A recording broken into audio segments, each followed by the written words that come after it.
Hey, everyone. Hey.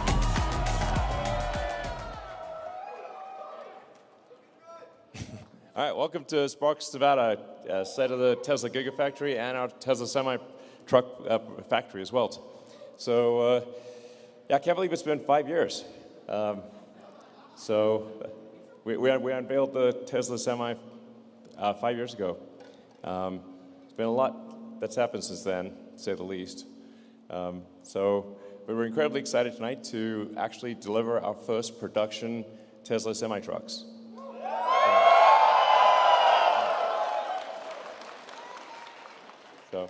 And it's right next door to the Giga Nevada, our Gigafactory here, which produces the most number of battery cells in North America. It produces our drive units and battery packs.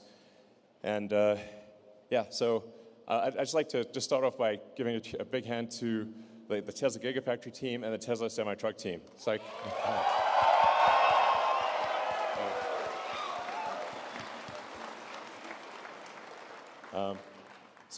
I think you've had a chance to tour the production line, so cool, right?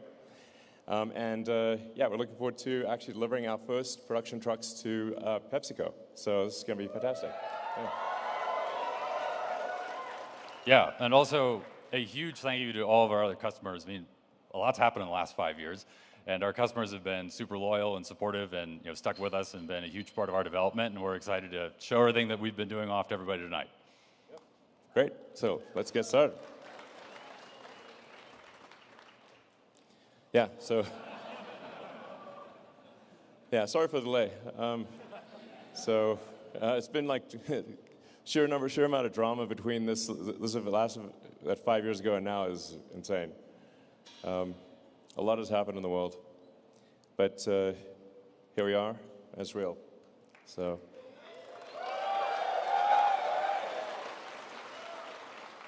yeah, we threw a great party a few years back, and trying to do a similar thing here tonight.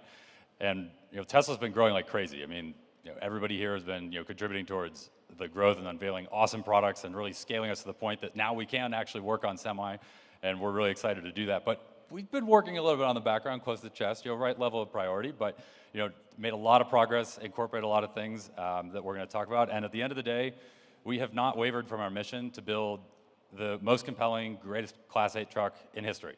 So we're going to keep putting our foot forward to do that, and yeah, it's pretty awesome.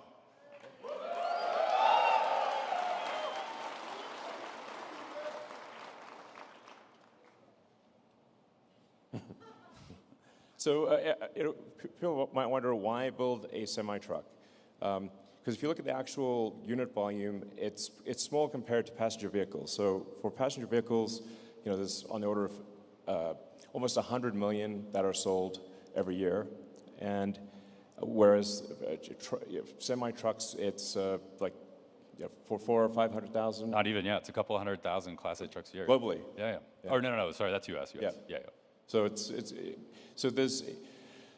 the U.S. there's called like 15 million passenger vehicles and a couple 100,000 semi-trucks. So it seems like a small percentage, but it's actually 20% of U.S. vehicle emissions because you've got a huge vehicle and it's being driven all the time. So when you factor in the number of hours driven and the weight that it's carrying, it's actually, although it's only 1% of vehicle production, it's 20% of vehicle emissions. And it's over a third of all the particulate emissions. So from a sort of health standpoint, particularly in like cities, this is a huge impact, like it's gigantic.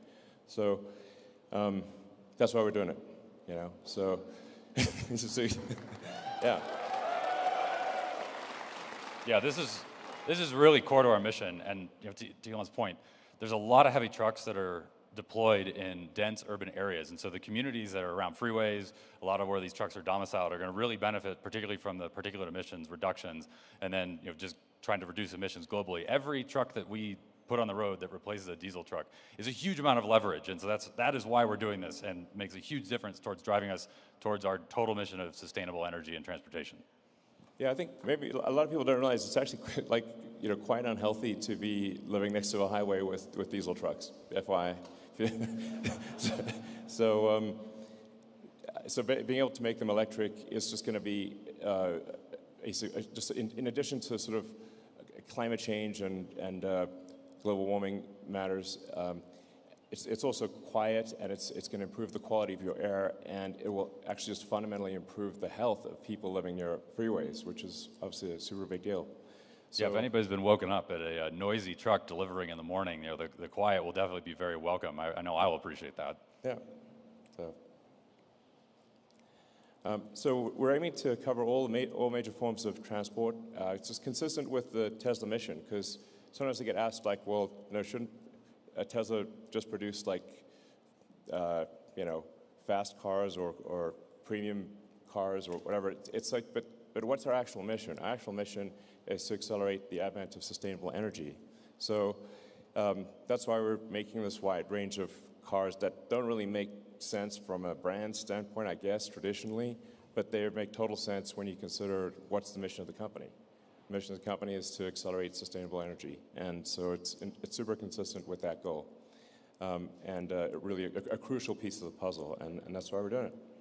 Yeah, and I mean, Elon, you first laid this out in Master Plan Part 2, and now we're here to actually make it happen, and everything from the mission side, along with reducing the cost of cargo transport, and also make it fun. I mean, we want to make the truck an awesome driving experience, make it kick ass for the drivers. Yeah, I mean, it looks sick. I mean, look at that thing.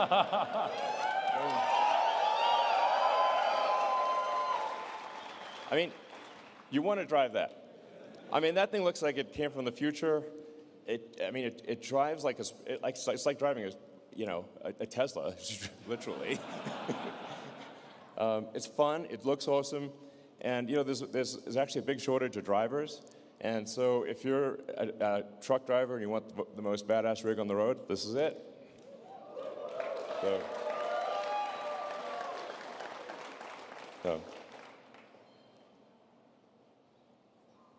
yeah, that's it. It's a beast. At Tesla we don't make slow cars. We don't make this thing has crazy power relative to a diesel truck. I mean, actually, especially if you're not towing anything, you could zip around like it looks crazy. Basically, it looks like an elephant moving like a cheetah. It doesn't look right, frankly. But this is not sluggish in the least. It's fast. It's fast to accelerate. It's fast to brake. It's really a step change improvement in what it's like to drive a semi-truck. Yeah, when we got three times the power. 3 times the power than any diesel truck on the road right now. So you got all the work, all the power you need to get the job done. But the other reason that it's a beast is because it's also efficient. And you can go 500 miles on a single charge on one of these things. So it's the mix of those two that this is why this is a game changer. And what's awesome is both of those are enabled by our new 1,000-volt powertrain, which is the first vehicle that we're doing with that. And don't worry, there'll be some more vehicles coming with that. But this is going to be a game changer because of all the awesome innovations that have happened, behind the scenes and under the hood, so to speak. Cool. Yeah. So we're obviously leveraging a ton of stuff that we've already done. So we've got it's now probably 51 billion miles driven. I don't know, there's more every day. So we're using our existing drive units, power electronics, infotainment, our super efficient heat pump, HVAC system, and state-of-the-art inverters. So we're able to leverage the existing powertrain and elements that are already made at volume in order to achieve extreme efficiency of cost and capability. So. Yeah, and it also means we get to leverage all the reliability that the active car fleet is doing. So we're accumulating all these miles, getting a ton of demonstrated learnings into the field, and we're going to go and put all these trucks into the world and get a lot of learnings as well, but we're coming off of a great launching pad with everything that's done in the rest of our products already. And it's also enabled because Tesla's got this full vertical integration on the software and the hardware side. So the teams that are working together to put all that together into one package, this is a huge win, for all of our products, but particularly Semi. Lots of hardcore testing. So, one of the things about a commercial truck is that the reliability has to be extremely high. So it's got to be running continuously, can't break down. It's got to handle every kind of weather. Uptime is super important for any kind of semi-truck. So we've tested durability in every kind of weather, every kind of environment. I mean, you could, yeah. Yeah, I mean, so even just, we've driven Donner, we'll talk a little bit more about that in a moment, but we've been through hot, cold, snow, rain. We've been putting this thing through all its paces in the lab as well as in the real world. You know, the simulation team has been doing an incredible job of being able to scale all of that, you know, in the virtual side. And the other thing is that we're going to take these and we're going to put our money where our mouth is. And we're going to put these on into our own fleet, into our own supply chain, and we're going to use this to transport goods between our factories and our suppliers, because we believe in it, not just from a mission perspective and a cost perspective, but because we want to close that feedback loop. We got to get that learning as fast as we can. We want it straight from the drivers, we want it straight from the service techs that are working on it. We're going to take all that data that's coming in and continue to refine the product and make it better, just like we do on the car side. Yeah, exactly. So to be clear, like these semi-trucks are running 24/7 between Sparks, technically in Sparks, not Reno, but most people think of it as Reno Sparks, and Tahoe. And yeah, this is technically called the Tahoe Reno Industrial Complex, or TRIC. Now there's an interesting backstory about why it's called that. Very. Yeah. So, anyway, Tesla using the trucks continuously day and night between here and Fremont and back again is going to be a great test of the vehicle and will give us a great feedback loop for continuing to improve the product. So my click is sort of not working. There we go. All right. So yeah, we've got a tri-motor powertrain system. So we're using the carbon overwrap sleeve. So essentially, we're using the plaid Model S, Model X powertrain, but we're actually enabling the two of the drive units to actually disconnect. So that they're not free spinning, so the efficiency is actually much greater in cruise. Yeah, this is really unique. I mean, we're going with a tri-motor system. One of them is constantly engaged, so that's for maximum efficiency. You're getting on a highway, that's doing the bulk of the work, and it's operating at the peak efficiency point of the entire drivetrain. And then the other two units are for torque and acceleration. So when the driver needs it to get their job done, whether that's getting out of a loading dock or it's on the road, they need to pass somebody, you're tackling a grade, you have the torque and power to do it. And the cool thing is that these are clutched automatically, so no driver input needed, but it's also seamless.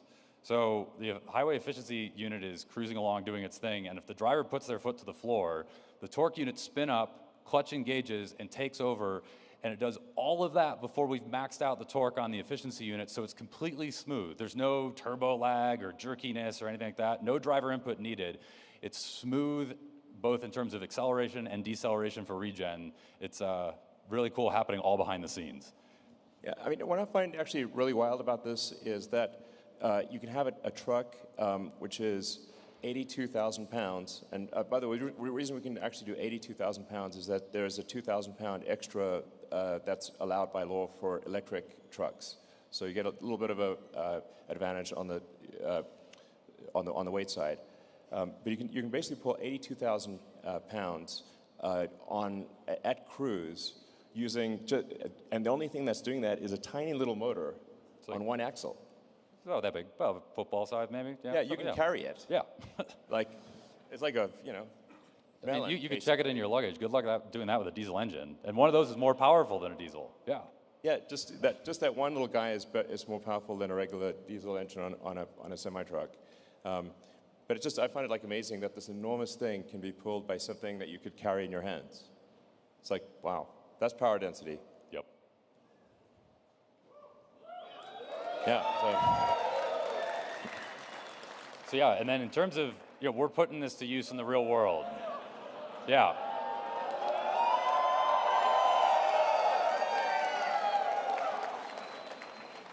So that truck's clocking it at 82. That's weighing 82,000 pounds. And when you see that pass shot again, you'll notice You'll notice that speedometer is climbing. We're going 6% and accelerating up that grade. Yeah. This is where it comes in. Yeah, it's like driving a normal car, not like driving a truck.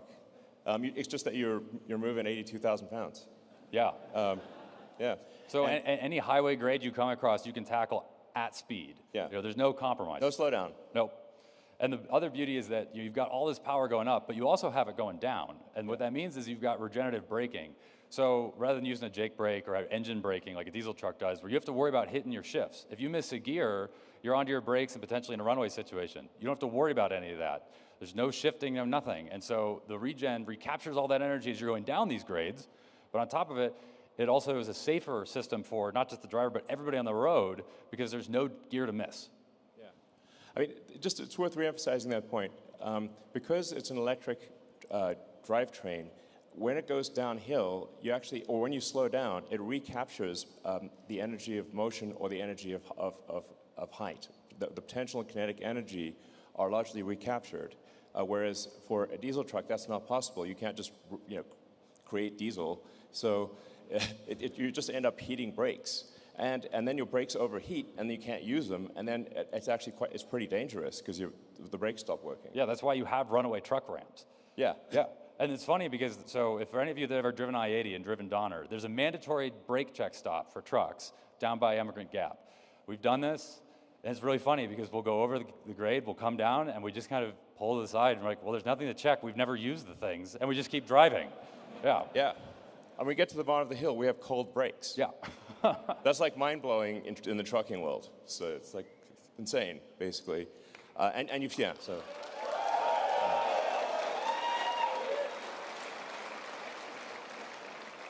So it's really worth emphasizing that. That's a significant safety improvement for the truck driver and for other people on the road. We also have excellent traction control because the precision of an electric motor is vastly better than a diesel engine. It's sort of got like I'm trying to think of the right analogy here, but it's got the precision of like a laser printer. It's not great. It's like really precise. That's what I'm saying. And the reaction is, so it's like you don't have to worry about, traction control is awesome. It's automatically stopping the truck from jackknifing. It's doing all this safety stuff in the background that just isn't possible with regular diesel trucks. It's a step change in technology in so many ways. Yeah, and the tight integration with the software team that we have here really makes that happen because it means that we can take all that, the precision, and actually put it to use. It's not some tie-in of some third-party powertrain. No, this is all in-house. As we do this really neat chassis control work at the brake level, the traction control level, we integrate with our total stability control system and make sure that the driver has a lot of confidence, but also has everything they need to stay on the road. It's a really nice, neat integrated package overall in terms of software and control, and it's totally seamless to the driver, and it'll be a game changer in terms of safety. Yeah.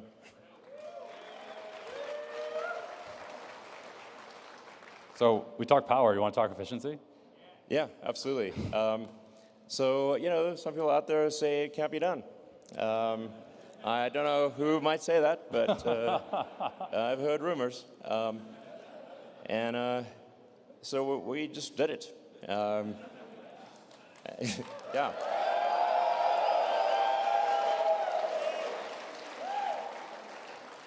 And we're going to post the whole video, unedited, on YouTube. Yeah. And no jump cuts. Yeah. And this wasn't, some ultra clean, precise test track simulation or something where we, shut down a road. Nope, this is real world. This is over Grapevine. This is with traffic. This is true 500 miles. We were loaded just under 82K. No special aero treatments. Yeah. Truck came off the line, shook it down, made it run. That's it. Yeah, there was like no fast moves here. Nope. So to be clear, it's not like, what tricks did they pull? Well, there are actually a whole bunch of tricks we could have pulled and didn't. Like as Dan said, like no special aero treatment. Oh, and by the way, we should mention there was no charging. Like we charged the truck. Yeah, we didn't stop to charge. Single driver. One charge. Exactly. Yeah. Good point. Minor detail. Yeah. So it's not like 500 miles like with no load, with special aero and special everything. It's like fully loaded, going from the Bay Area. We actually had to like go a bit north to get to, actually add to get to 500 miles because you can, LA to the Bay Area is less than that. Well, we went all the way to San Diego here, so we stretched out on the southern end, and I mean, do you want to see on the video? I mean, we have the proof. Absolutely. So it's only 8 hours long. So yeah, buckle in. Don't worry, we brought lots of snacks. Yeah. But yeah, standard trip. Down the 5, up Grapevine, through LA, traffic, construction. We got the bypass on the way station, but running full 80 or just under 82, full deliveries, nothing to hide. Yeah. So. Yeah, real world. It's He did take one restroom break for. There is a required mandatory 30-minute break within the first 8 hours of operation. Okay. Took a small restroom break, but that was it. Yep. All right. Cool.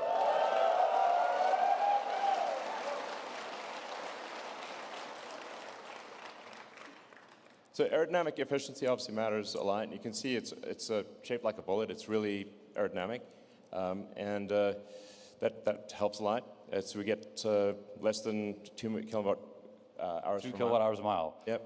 So and that's the name of the game is efficiency there. Yep. Yep. So I mean it's really efficient in every way, and I mean the team's done a lot of awesome work. I mean we went into the wind tunnel with this really cool model, rolling road, the whole 9 yards, and pulled in a lot of the learnings and all of our features from the car side that give us such great real-world efficiency there, and really want to make sure that the truck and the trailer have to work together. This is a combination. This is not just the truck. If you optimize one, you actually might disrupt the whole combination. And so we spent a lot of time, both virtually, but also in the wind tunnel to make this happen, and really some next-level engineering of everything they had to do there. And it means that we've got a really efficient truck. Yeah. So.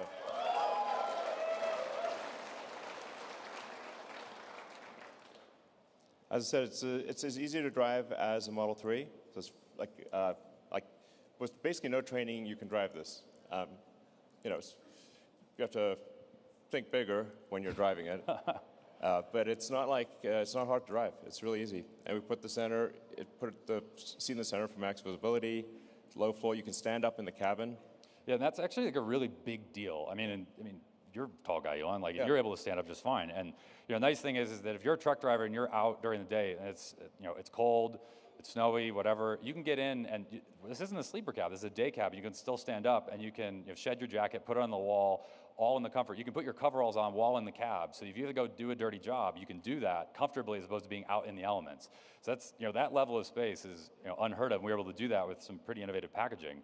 And on top of it, there's plenty of cargo storage, for drivers that need to bring any tools, other equipment along.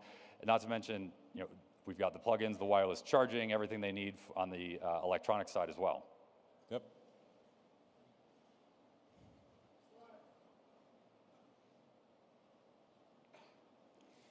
Yeah, so we've got efficiency in every aspect of the vehicle. I've got one-touch suspension dump, so it's very easy to attach to the trailer. It saves time and money. The fleet's more efficient, and the driver's home sooner. Yeah, I mean, really, we're trying to extend the idea of this efficiency from not just while you're on the road, but into the yard as well. That's before and after the truck has done its job on the road, because that means that drivers at the end of the day are spending less time at the yard and they're getting home earlier, and it makes their lives easier. We got a light test that's easy to execute, helps with compliance. There's all these little things that the design team really spent their time researching. They did ride-alongs, they studied, they did all this work. It was really cool to watch them put. I think they even took a bunch of the various cups and put them in CAD, and you'll see them put them in various cup holder sizes and places. They'll mock up a bag. They'll do all kinds of neat stuff to understand how a driver works throughout the day, and it means that they'll have a more efficient experience overall. Yeah. Great.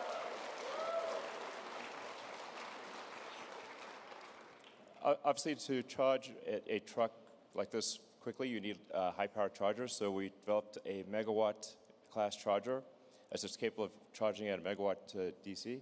Yeah. and it's our next generation immersive cooling, so it's liquid cooled, so you don't need like a gigantic elephant trunk of a cable. You can actually have a small cable, and that cable delivers a megawatt. Yeah, we've 3x the current density. I mean, this is really cool stuff. I mean, you're actually immersing the conductor in the coolant, this water-based coolant that we have, and we're then doing some really neat isolation monitoring on the back end to ensure that it's safe in delivering that it needs to. But it means that we can really shove a lot of current in a very, very small place. So, for those that have worked and charged their cars on a V3 supercharger and the cable is nice and maneuverable, it's the same thing here, but now we're just shoving a megawatt through it instead. So, this is key for high power applications like semi, but you want to tell them or do you want me to tell them?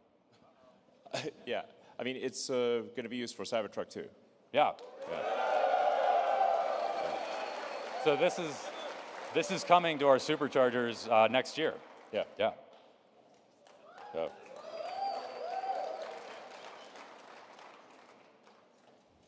So the future of transport obviously requires a sustainable energy infrastructure. So you got to have all aspects of the energy question answered. Sustainable power generation, then you've got to store the power, and then you transfer the power to the vehicle. So the three pillars of a sustainable energy future are sustainable power generation with solar and wind. I'm actually a fan of nuclear, which we should support, and geothermal and many others. But things that are sustainable long-term, But things like wind and solar are intermittent, so you have to have the battery pack to store the energy, so when the wind doesn't blow and the sun doesn't shine, you still have energy. And you can also buffer the power so you're not overloading the grid with spike loads. Yeah, and our semi-customers are actively deploying this today, and we're working with them so that they have the pathway to get towards 100% sustainable future. But we have all of this at our disposal, commercial solar and Megapack, and the Megapack is great because not only can it do things like peak shaving or some of the other energy modulation, but it also provides a form of redundancy and backup. I mean, if we're going to ask a fleet to take on these trucks and run them, they need to ensure that they're going to be able to charge them and keep their fleet running even in the event of a power outage, and that's one of the things that we can do with the Megapack on site as well. All right.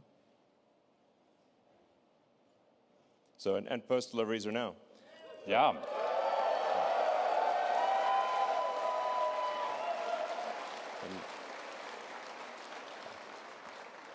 So we'd just like to thank PepsiCo. They've been a great partner. Hey, guys. Hey, how's it going? Thank you. Hey, how's it going? So, yeah, we completed our first cargo run with a very enormous amount of Frito-Lays, which I'm sure we have a lot of them here. Yeah.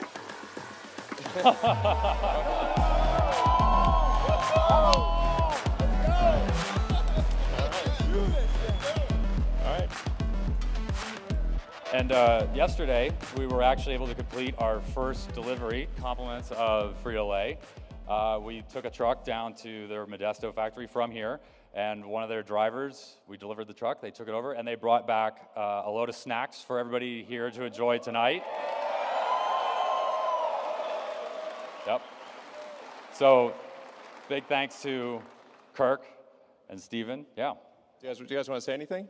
Yes. Okay. All right. Look, nothing like this happens without amazing people. And so I just want to thank the people that spent countless hours to make this a reality. That's it. The people. That's it. I just want to echo, I know a lot of work went into it, and this is fantastic. We're thrilled about the delivery today, so thank you. Yeah, thanks for letting us be a part of this. Thank you so much. Appreciate you. Thank you. Yeah, thank you, Dan. Thank you so much. Yeah. Outstanding. All right. All right. So, thank you all for coming. It's been a long journey, 5 years, but this is going to really revolutionize the roads, and I think make the world a better place in a meaningful way. So, thank you for your support through all the years.